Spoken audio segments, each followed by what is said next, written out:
लगभग 350 अधिक विधानसभा में पूज्य महाराज श्री जा चुके हैं और हर जगह लोगों के अंदर अपार उत्साह है। लोग महाराज श्री के दर्शन करने के लिए लालायित हैं। किसी तरह से उनके चरण स्पर्श करने का मौका मिल जाए इसके लिए लालायित हैं। लोगों की भक्ति भावना देख करके हम लोग बहुत ही अभिभूत हैं कि आज भी राजनेताओं के इतने वर्गीकरण करने के बाद भी समाज में अपने गुरुओं के लिए, अपने आचार्यों के लिए किस तरह की अपार श्रद्धा हमारे हिंदुओं के मन में है। यहाँ तक कि हिंदुओं से जो इतर दूसरे पंथ और मत को मानने वाले हैं, उनके मन में भी पूज्यपाद महाराज श्री के दर्शन की प्रबल इच्छा है। ये सब गौ माता का आशीर्वाद है। गौ रक्षा के लिए महाराज श्री निकले हैं, गौ माता को बचाने के लिए महाराज श्री निकले हैं, तो समाज में एक अद्भुत और अभूतपूर्व संदेश जा रहा है। फिलहाल अभी हम जिस बात को करने के लिए आपके सामने उपस्थित हुए हैं, राम मंदिर ट्रस्ट के कोषाध्यक्ष गोविंद देव गिरि जी का एक बयान है जिसमें उन्होंने पूज्य महाराज श्री को लेकर के टिप्पणी किया है कल शाम महाराष्ट्र में शायद किसी प्रेस कॉन्फ्रेंस में, और उन्होंने कहा कि हम उनको शंकराचार्य नहीं मानते। गोविंद देव गिरि जी से हमारे कुछ प्रश्न हैं। हमारा प्रश्न ये है कि तुम कौन हो मानने वाले और नहीं मानने वाले? तुम्हारे मानने नहीं मानने से क्या होता? क्या तुम किसी पीठ के शंकराचार्य हो? क्या आप सुप्रीम कोर्ट हैं? क्या आप कोई कोर्ट हैं? आप कौन हैं? या आप माने तो पूज्य महाराज श्री शंकराचार्य कहे जाएंगे, या आप ना माने तो वो नहीं कहे जाएंगे। आपके मानने नहीं मानने से कोई फर्क नहीं पड़ने वाला है। महाराज श्री ने जो सवाल उठाए हैं कि राम मंदिर ट्रस्ट में कोष में गड़बड़ी हुई है और कोषाध्यक्ष की कोई जिम्मेदारी ही नहीं है, आप अपनी जिम्मेदारी से भाग नहीं सकते हैं और आपके नहीं मानने से कोई फर्क नहीं पड़ने वाला है। आपको जवाब देना पड़ेगा। दूसरा, आपने ये कहा कि उन्होंने राम मंदिर का हर समय विरोध किया।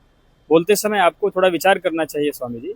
पूज्य शंकराचार्य जी महाराज ना होते, 40 दिन उन्होंने एज ए एक्सपर्ट विटनेस गवाही न दी होती, प्रमाण नहीं उपस्थित किए होते, तो रामलला का ये स्थान है, ये आप प्रमाणित नहीं कर पाते। रामलला का स्थान प्रमाणित उन्होंने जब किया, तब कोर्ट ने आदेश दिया, तब ट्रस्ट बना, तब आप कोषाध्यक्ष बनकर के वहां पर काबिज होने की कोशिश कर रहे हैं। आपने क्या किया राम मंदिर के लिए, ये आपको बताना पड़ेगा। पूज्य शंकराचार्य जी महाराज ने किया, उनका क्या योगदान है, आपसे कोई प्रमाण पत्र नहीं मांग रहा है और आपकी प्रमाण पत्र की किसी को आवश्यकता भी नहीं है। आपका जो काम है, अभी भी सवाल वही बना हुआ है कि कोष में गड़बड़ी हुई और कोषाध्यक्ष जिम्मेदारी से कैसे भाग सकता है। कृपया अपनी जिम्मेदारी जो आपकी गड़बड़ी है उसका, और आप कहते हैं कि हम इस्तीफा नहीं देंगे, क्यों नहीं दोगे इस्तीफा? इतना तो सामान्य रूप से आपके अंदर संवेदना होनी चाहिए कि भाई हमसे गलती हुई, हमको उसका दंड भुगतना पड़ेगा। आप स्वयं दंड भुगतने के लिए तैयार नहीं है और पूज्यपाद शंकराचार्य जी महाराज के ऊपर आप टिप्पणी करते हैं। आपकी प्रामाणिकता की कोई आवश्यकता नहीं है पूज्य शंकराचार्य जी महाराज को। शंकराचार्य जी महाराज को जिनके आशीर्वाद की, जिनके समर्थन की आवश्यकता है, उन्होंने समर्थन दे रखा है। ब्रह्मलीन महाराज श्री ने 2003 में दंड संन्यास की दीक्षा दी, उसके 3 वर्ष पूर्व नैष्ठिक ब्रह्मचारी की दीक्षा दी, अपना प्रतिनिधि बनाया और वर्तमान के आचार्यों ने उनको अपना आशीर्वाद संरक्षण दे रखा है। श्रृंगेरी के शंकराचार्य जी महाराज ने स्वयं उनका अभिषेक किया है, ये सबको पता है। और कोर्ट में भी एंट्री ऑर्डर हमारे पक्ष में है। आपके प्रमाण पत्र की कोई आवश्यकता नहीं, और कृपया आगे से बोलने के पहले विचार करके बोलें आप, अन्यथा ये उचित नहीं माना जाएगा।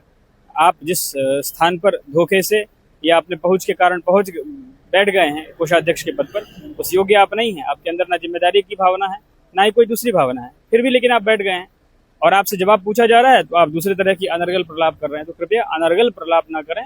सवाल अभी भी वही है कि कोषाध्यक्ष के रहते हुए कोष में गड़बड़ी कैसे हुई, और गड़बड़ी हुई तो कोषाध्यक्ष की क्या जिम्मेदारी बनती है? अभी तक आपने अपनी जिम्मेदारी को समझा भी नहीं और जिम्मेदारी को समझ करके उसके लिए कोई कार्य भी नहीं किया। अस्तु।